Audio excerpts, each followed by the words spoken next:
Magandang gabi mga kapuso. Ako po ang inyong Kuya Kim na magbibigay sa inyo ng trivia sa likod ng mga trending na balita. Ang mga alagang aso ng isang mag-asawa mula sa Sambuanga del Norte nakahanap daw ng kamatch sa isang matching.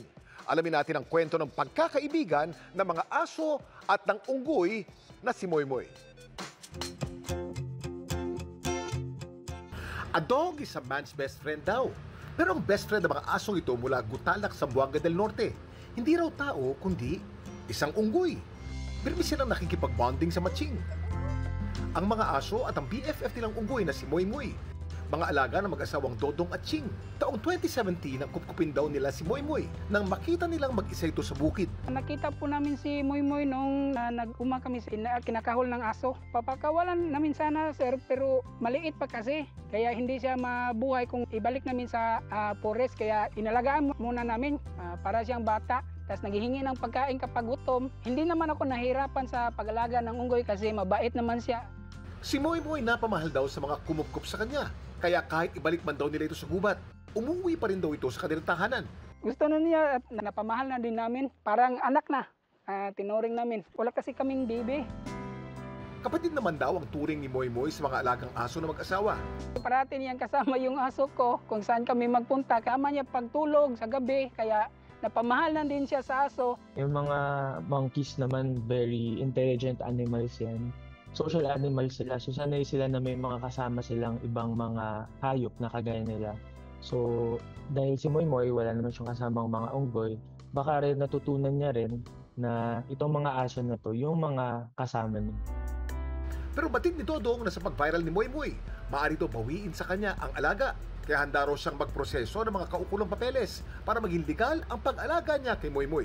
Willing ako na i-process si Moymoy kasi ayaw ko talaga ibigay sa iba yung alagaw ko kasi alam ko na may kakayahan ako na mag-alaga kay Moymoy. Since juvenile pa lang yung unggoy, nasa kanila na hindi na yun basta-basta pwedeng i-release sa wild. Masyado na siyang sanay na nanggagaling yung resources niya dun sa tao. Sa batas lang naman, merong mga proper processes para mag-handle or mag-keep ng wild animals. So depende naman dun sa DNR kung paano sila magdi-deal with this. Napakahalaga talaga si Moymoy sa amin kasi wala kaming anak. Para na ding tao na parang napamahal na namin. Pero may ideya ba kayo kung anong klaseng unggoy si Moymoy? Kuya Kim, ano na? Si Moymoy ay isang Macaca fascicularis philippinensis o Philippine long-tailed macaque. Endemic ang mga unggoy na ito sa kagubatan, bakawan at kabundukan ng Pilipinas. Sila ay mga omnivore, ibig sabihin, kumakain sila ng halaman at hayop. Maliban sa mga prutas at dahon, kumakain sila ng insekto, alimango at maliliit na hayop. Samantala, para malaman ang trivia sa likod ng viral na balita, post o i-comment lang, #Kuya Kim, ano na? Laging tandaan, kimportante ang may alam. Ako po si Kuya Kim at sagot ko kayo, 24 oras. Magandang gabi mga kapuso. Ako po ang inyong Kuya Kim magbibigay sa inyo ng trivia sa likod ng mga trending na balita. Sa mga may nakatakdang international travel dyan, lalo na't malapit ng holidays, siguraduhin yung safe ang inyong mga passport. Ang isa kasing nakilala namin, nangambang hindi matuloy ang kanyang biyahe abroad dahil ang kanyang passport inamag.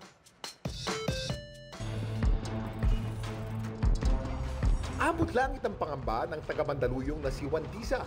Ang kanyang bakasyon sa Thailand kasi, baka raw mapurnada. Ang mga pahina kasi ng kanyang passport, inamag.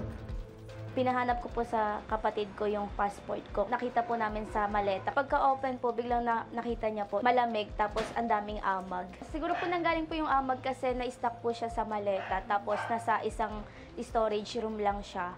So yung humid siguro hindi siya naging okay. Sinusubukan pa raw ni Juan Tiza na alisin ang mga amag. Nag-research po agad ako nun kung paano siya mawala and then pinunasan po siya ng clean cloth and then nawala. Pero may ibang part talaga na color black na, hindi na siya kayang punasan. Magagamit pa kaya ni Juan Tiza ang kanyang inamag na passport? Kuya Kim, ano na? Ayon sa DFA o Department of Foreign Affairs, ang isang inamag na passport damaged o mutilated na raw. Ayon sa implementing rules and regulation ng New Passport Law of 2024, ang isang damaged travel document ay isang travel document na nabago ang kanyang physical na anyo o estado dahil sa regular wear and tear, negligence, defacement at other circumstances. Sa case ng mold damage, pwede po ito makonsidera as mutilated o damaged. Kaya ang payo nila, Kung gusto po natin na hindi maantala ang ating biyahe, mas maigi na po na i-renew na lang ang ating passport. Meron tayo yung usual appointment process natin, may dagdag lang na requirement ng affidavit of mutilation. bagay daw na agad namang ginawa ni Wandisa. Ang hinanda ko po is also yung affidavit of damage. In-rush po kasi yun so 5 days pwede nang makuha. Ang Thailand getaway ni Wandisa, sa awa ng Diyos, natuloy. Mahalin niyo yung passport niyo kasi parang ito yung pinaka-importante lalo na kapag mahilig kayo mag-travel. Sa mga travels o biyahe, linalagay ko lang po yung passport sa isang ziplock. At yung iba po, pwede natin po lagyan ng silica gel para hindi po mag-accumulate yung moisture. Ang ating mga passport hindi lang basta valid ID, isa itong travel document. Kung wala ito, hindi tayo legal na makakalabas ng Pilipinas at makakapasok sa ibang bansa. Pero alam niyo ba kung gaano kalakas ang passport nating mga Pilipino? Ayon sa Global Passport Ranking ng Henley & Partners, ngayong 2025, nasa 76th place ang pasaporte nating mga Pilipino. Ibig sabihin, pwede tayo makapasok ng visa-free o meron tayong visa on arrival access sa 64 na destinasyon sa buong mundo. Kung ikukumpara sa ranking nung nakaraang taon, mas mababa ito ng 3 spots. 73rd kasi ang place natin noong 2024. Ang passport naman ng Singapore pa rin ang nangunguna sa naturang passport ranking. Samantala, para malaman ang trivia sa likod ng viral na balita, post o comment lang #Kuya Kim, ano na? Laging tandaan, kimportante ang may alam. Ako po si Kuya Kim at sagot ko kayo 24 oras. Magandang gabi mga kapuso. Ako po ang inyong Kuya Kim na magbibigay sa inyo ng trivia sa likod ng mga trending na balita. Viral online ang video ng isang nagtangkang mag-paraglide sa Rizal. Sa halip kasi na lumipad sa ere, ang mga paraglider sa puno ang bagsak. Alamin natin ang buong kwento sa likod ng videong ito. Adrenaline rush ang dala ng extreme sport na to. Sa pamamagitan kasi ng isang lightweight canopy na parang parachute, makakalipad ka sa alapaap. Abot langit ang saya na dala ng paragliding. Sa kanyang birthday, si Royeth nag-paragliding sa Cardona, Rizal. Nung nasa taas na kami, medyo malakas po yung hangin. Nag-decide po yung pilot na mag-land muna kami sa saglit. Pero sa kanila raw muling paglipad. Bigla pong humina yung hangin. Nung umiikot-ikot na po kami, hindi po makapag-land dun sa kung saan po kami nag-take off. Para sa kanilang seguridad, ang pilot nag-desisyon lang daw na mag-emergency landing. Doon na po siya nag-emergency land may sa may mga puno po. Dahan-dahan kaya hindi naman po nakakakaba. Doon na po kami na-stuck ng 5. Siguro na-stuck po kami mga 5 minutes. Medyo nakataas yung pa ako. Doon ako medyo slight na kinakaba. Pero nire-relax ko pa rin yung sarili ko. Kasi may mga kasama naman po kami na bumaba rin po agad. Sa kabila ng nangyaring aberya, buo pa din daw ang loob ni Royeth na muling subukang lumipad. Third time's a charm nga ba? Naghintay po muna kami na gumanda. Inabot po kami hanggang hapon po. Kasi gusto ko po talagang ma-experience na magtagal po dun sa ere. At ang kanyang third attempt, success. So maganda po yung third take-off namin, naayos na po yung bid. Hindi naman na po kinaba. Kasi pag nandun na po sa ere, parang parang dinuduyan lang po talaga kayo. Panatag naman ako kasi yung pilot naman po almost 30 years na rin yung experience. Para naman sa malalakas ng loob na gusto ring ma-experience sa mag-paraglide, may paalala ang eksperto. Siguraduhin natin yung pagsunod sa mga safety protocols tulad ng mga free flight checks ng equipments, paggamit ng mga certified instructors, at siguraduhin nating maganda ang panahon. Mahalaga rin ang briefing tungkol sa mga dapat at hindi dapat gawin bago tayo mag-fly and during our flight. Pero may ideya pa kayo kung paanong nakakalipad sa impapawid ng mga paragliders? Kuya Kim, ano na? Alam niyo ba na ang paragliding ay sinimula ng American Air Force pilot, aeronautical engineer at NASA consultant na si David Barish noong 1960s? Ang lightweight canopy na gamit sa pagpaparagliding ay walang engine, kuryente o kahit pabaterya. Ang tanging nagpapagana dito ay hangin. Ang disenyo nito ay parang pakpak ng eroplano para mas makakuha ng hangin pataas at hindi basta-basta bubulusok sa lupa. At para safe ang mga paragliders, meron din silang backup na parachute tuwing lumilipad. Samantala, para malaman ang trivia sa likod ng viral na balita, i-post o i-comment lang, #Kuya Kim, ano na? Laging tandaan, importante ang may alam. Ako po si Kuya Kim at sagot ko kayo 24 oras. Mga kapuso, hindi makapaniwala ang isang pamilya mula po sa Thailand. Ang kanila kasing senior citizen na kamag-anak na nakahanda ng i-cremate, abay, biglang nagising. Paano nangyari na ang patay biglang nabuhay? Kuya Kim, ano na? Tila nakakita raw ng multo mag-anak na to mula Titsanulok sa Thailand. Ang kanila raw kasing kaanak na dineklara ng patay at nakahimlay na sa kabaong. Bigla daw nagising. Na-videoan pa nila itong gumagalaw-galaw. Ayon sa nakababata nitong kapatid, madaling araw nitong November 23 nang mapansin nilang wala ng buhay ang 65-year-old na matanda. Agad daw nila itong inilagak sa ataul, pinagawa ng death certificate at dinala sa isang templo bago ipakremate. Pero nang ibababa na raw sana ang ataul sa pickup truck, dito na raw nila nadiskubre ang bangkay muli ngang nabuhay. Kaya agad daw na sinugod sa ospital ang matanda. May mga pambihirang pagkakataon na ang pasyente ay diniklara ng patay, pero biglang muling tumitibok ang puso ilang minuto pagkatapos.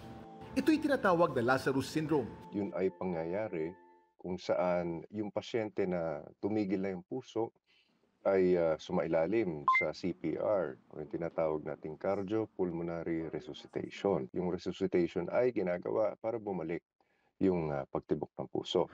Nangyayari ito kapag may natrap na hangin sa chest cavity at biglang nag-release, dahilan para muling gumana ang puso. However, of course, hindi naman lahat nare-revive. So kapag hindi successful yung attempt at resuscitation, dinedeklara ang pasyente na clinically dead. Napakadalang ng kasong ito. Ang nangyari ba sa matanda sa Thailand, maituturing na kaso ng Lazarus Syndrome? Hindi ako completely aware do sa specific procedures, customs and traditions ng kanilang bansa. No, kasi usually sa ating bansa, bago yan dalhin for cremation, no, ay nag-undergo na yan ng pag-embalsamo. In that video, mukhang galing sa household, mukhang diniretso na agad sa templo. It's likely na this is not true Lazarus Syndrome. Yung video appears to be a case of mistaken or incorrect declaration of death. Maaring hindi sumailalim yung pasyente sa kumpleto at correct na procedures. Laging tandaan, importante ang may alam. Ako po si Kuya Kim at sagot ko kayo 24 oras.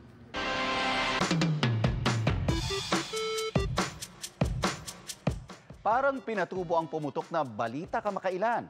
Isang bulkan kasi sa Ethiopia ang muling nag-alboroto matapos ang mahigit 10,000 taon.